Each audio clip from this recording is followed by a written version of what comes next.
2 లక్షల మందికి అన్నదానం చేస్తున్నాం. అన్నదాన సత్రంలో చర్యలు తీసుకోవడంతో రుచికరంగా అన్నదాన ప్రసాదాలు అందిస్తున్నాం. ఇంకా పూర్తి స్థాయిలో రుచికరంగా అన్నప్రసాదాలు అందించాలంటే చర్యలు చేపట్టాలి. నిన్న పలువురు చెఫ్ నిపుణులతో సమావేశం నిర్వహించాం. సమావేశంలో నిపుణులు ఇచ్చిన సలహాలు తీసుకోవడానికి చర్యలు వేగవంతం చేశాం. అన్నదాన సత్రంలో సిబ్బంది కొరత ఉంది. అన్నదాన సత్రాన్ని ఆధునీకరణ చేసి ప్రస్తుతం ఉన్న టెక్నాలజీ వాడుకోవాలి. బియ్యం సరిగా ఉడకడం లేదని భక్తుల నుంచి ఫిర్యాదులు వస్తున్నాయి. అన్నదాన సత్రంలో ఉన్న పరికరాలు పాతబడ్డాయి. భక్తుల సంఖ్య ఎక్కువగా ఉండటంతో బియ్యం ఉడికించాలంటే పెద్ద పరికరాలు ఉండాలి అని టీటీడీ ఈవో శ్యామలరావు అన్నారు. ఇప్పుడు అన్నదానం ట్రస్ట్ నుంచి అన్నప్రసాదం కాంప్లెక్స్లో ఇక్కడ మొత్తం ఓవరాల్గా ఆల్మోస్ట్ 2 లక్షల మందికి ఇక్కడ ఫుడ్ అది ప్రొవైడ్ చేయడం జరుగుతుంది.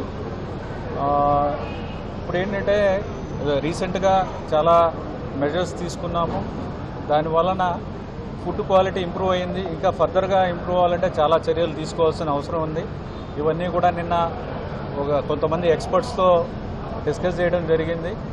అంటే కల్నరీ ఇన్స్టిట్యూట్స్ దగ్గర నుంచి, తాజ్ గ్రూప్ నుంచి, అలాగే డిఫరెంట్ ఇన్స్టిట్యూషన్ నుంచి ఒక కన్సల్టెంట్ కూడా ఉన్నారు. ఆయన పేరు ఏంటంటే దామోదరం, ఆయన వరల్డ్ ఫేమస్ షెఫ్ ఆయన. సో వీళ్ళందరూ కూడా వచ్చారు. వాళ్ళు కూడా నిన్న చాలా సజెషన్స్ ఇచ్చారు.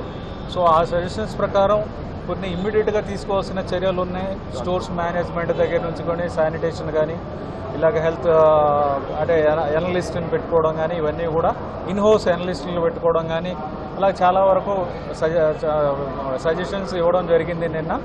ఇవన్నీ కూడా మనము ఇమ్మీడియట్గా ఇంప్లిమెంట్ చేయడానికి చర్యలు తీసుకుంటున్నాము. అలాగే మ్యాన్ పవర్ కూడా పెంచుకోవాల్సిన అవసరం ఉంది. ఎందుకంటే వర్క్ లోడ్ పెరిగింది కానీ మ్యాన్ పవర్ అనేది పెరగాల్సిన అవసరం ఉంది. మ్యాన్ పవర్ కూడా త్వరలో పెంచడానికి నిర్ణయం తీసుకుంటాము. అలాగే లాంగ్ టర్మ్ ఇవి మోడర్నైజ్ చేయాల్సిన అవసరం ఉంది. అంటే మనకి ప్రొక్యూర్మెంట్ దగ్గర నుంచి స్టోర్స్ ఎలా మేనేజ్ చేయాలి, స్టోర్స్ని ఫస్ట్ అవుట్ చేయాలి, స్టోర్లో మేనేజ్ చేయాలంటే ఎక్కడ స్టోర్ చేయాలి, ఎలా స్టోర్ చేయాలి, ఇవన్నీ కూడా సైంటిఫిక్గా ఉండాలి. స్టోర్ హైట్ ఎంత ఉండాలి, సీలింగ్ హైట్ ఎంత ఉండాలి, ఇవన్నీ కూడా సైంటిఫిక్గా చేయాలి. అవన్నీ కూడా ట్రెడిషనల్ మెథడ్లో జరుగుతున్నాయి. వీటన్నిటిలో కూడా రీసెంట్గా మీరు చూస్తే ఎన్నో కొత్త డెవలప్మెంట్స్ వచ్చాయి. టెక్నాలజీ అంతా మారుతుంది. ఈ టెక్నాలజీ యూజ్ చేసుకుని స్టోర్ మేనేజ్మెంట్ని ఎంత ఎఫిషియెంట్గా చేసుకోవడం అనేది కూడా మనం చేయాల్సి వస్తుంది. అలాగే కిచెన్లో ఎక్విప్మెంట్ ఐ థింక్ 10-15 సంవత్సరాల ముందు ఎక్విప్మెంట్ కొన్నారు. అవన్నీ పాత ఎక్విప్మెంట్. ఇప్పుడు కూడా కొత్త టెక్నాలజీస్ వచ్చాయి. మనకు వచ్చిన నెంబర్ ఆఫ్ మెషిన్స్ అంటే రైస్ కుకింగ్ మీద అప్పుడప్పుడు క్వాలిటీ కంప్లైంట్స్ వస్తున్నాయి. అంటే రైస్ కుకింగ్ ఓవరాల్గా బాగున్నప్పటికీ కూడా అప్పుడప్పుడు సరిగా కుకింగ్ జరగడం లేదు అనేది అప్పుడప్పుడు కంప్లైంట్స్ వస్తున్నాయి. ఎందుకంటే ఈ ఎక్విప్మెంట్ అది పాతది అయిపోయింది. ఆ తర్వాత దాంట్లో కూడా కొన్ని ప్రాబ్లమ్స్ ఉన్నాయి, కొన్ని రిపేర్ చేయడానికి కూడా ఇబ్బందులు ఉన్నాయి. కానీ కొత్త మెషిన్లు వచ్చాయి.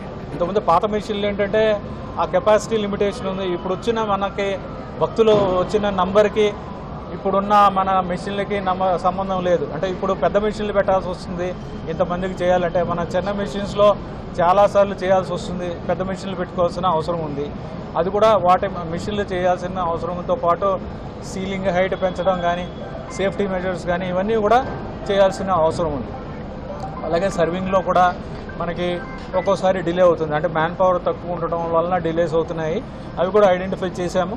వాటిల్లో కూడా మ్యాన్ పవర్ని పెంచుకోవడం ద్వారా, ఆ తర్వాత అక్కడ కూడా సైంటిఫిక్గా మేనేజ్ చేయడం ఎలాగా అంటే కొన్ని అక్కడ కిచెన్ నుంచి తీసుకురావడం, ఇక్కడ డిస్ట్రిబ్యూషన్ కూడా కొన్ని సైంటిఫిక్ మెథడ్స్ ఉన్నాయి. ఆ ప్రాసెస్ కూడా స్ట్రీమ్ లైన్ చేయాల్సిన అవసరం ఉంది.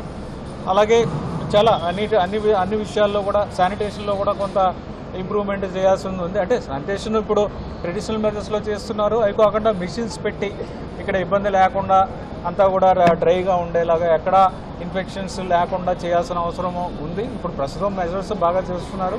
మన టీటీడీ స్టాఫ్ అందరూ కూడా, మన ఎంప్లాయీస్ అందరూ కూడా బాగా చేస్తున్నారు. కాకపోతే ఇవన్నీ మెజర్స్ చేయాల్సిన అవసరం ఉంది.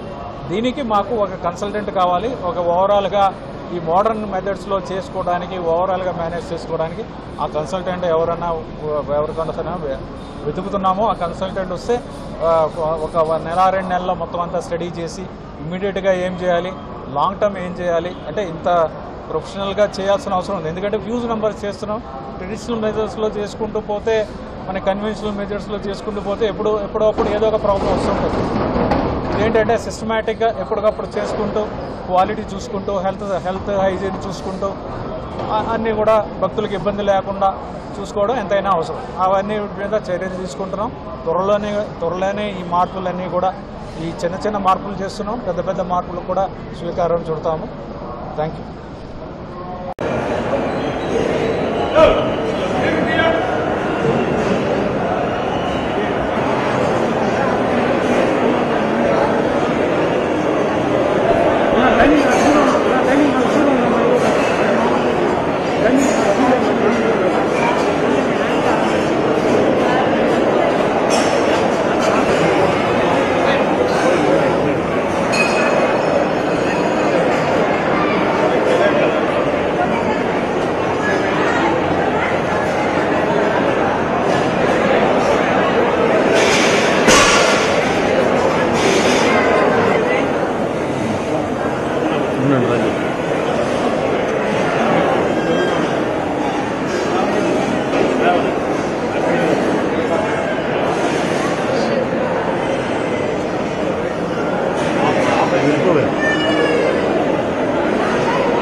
సో అది ఒకటే కాదు, క్వాలిటీ అనే కాదు, ఫుడ్ క్వాలిటీతో పాటు డిస్ట్రిబ్యూషన్ కరెక్ట్ టైంలో నడుపుకున్నారు టైం ఉంటుంది అవుతుంది. నాకు ఎవరైనా వెయిట్ చేయడం ఇష్టం ఉండదు. దేవుడి కోసం, ప్రజల కోసం, వాళ్ళే మన కస్టమర్లు. ఒక విధంగా ఒక ఆర్గనైజేషన్గా చూస్తే పిలిగ్రీమ్స్ దాంట్లో మనం చేయలేనట్టే కంప్లీట్గా మన services in spite of being a rich temple, మనము ఒక రిచ్ టెంపుల్. సో నిన్న మాత్రం చాలా గ్యాప్స్ కనిపించాయి. అది ఫస్ట్ వెరీ అన్ఫార్చునేట్. నేను ఎక్స్పెక్ట్ చేయలేదు, ఎందుకంటే ఇన్ని సంవత్సరాల చరిత్ర ఉన్న టీటీలో దేవస్థానం యొక్క టెంపుల్ ఇక్కడ కూడా సిస్టమ్స్ ఎస్టాబ్లిష్ కాకుండా అంత గ్యాప్స్ ఉంటాయని నేను అనుకోలేదు. ఎందుకంటే ప్రపంచవ్యాప్తంగా ఎక్కడ అందించలేకపోయామంటే ఆయనతో కూడా అంతా చూసాను. మనం పరిచయం చేసుకుంటే బాగుంటుంది. సో నా గురించి మీకు తెలిసి ఉంటుంది. సో నా పేరు Sharma. 2009 to 2011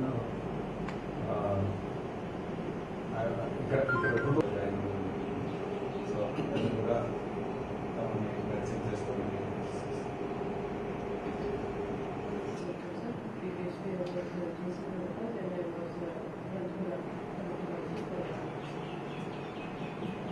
Kishore sir 2013 batch తర్వాత ఎస్ఐబి అండ్ సిఎస్ఆర్ ఇంటెలిజెన్స్ వచ్చేసారు సార్. అక్కడి నుంచి ఐపీఎస్ వచ్చిన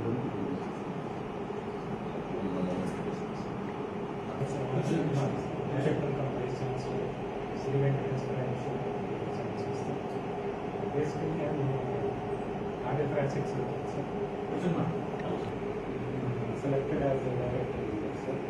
Here also we have started not only heart transplant. So your destination will be Director from Vice Chancellor. It's a SWIMS is a medical university, sir. And we have a super specialty hospital, a medical college, a college of nurse.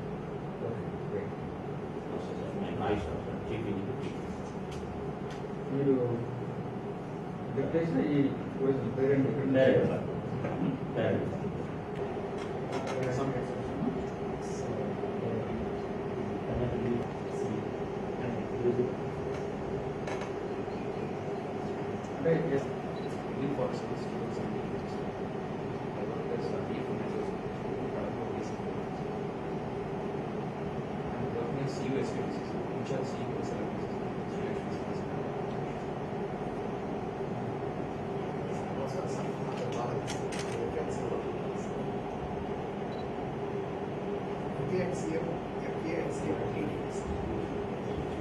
మీరు విశ్వవిద్యాలయానికి vice ఛాన్సలర్గా ఉన్నారు.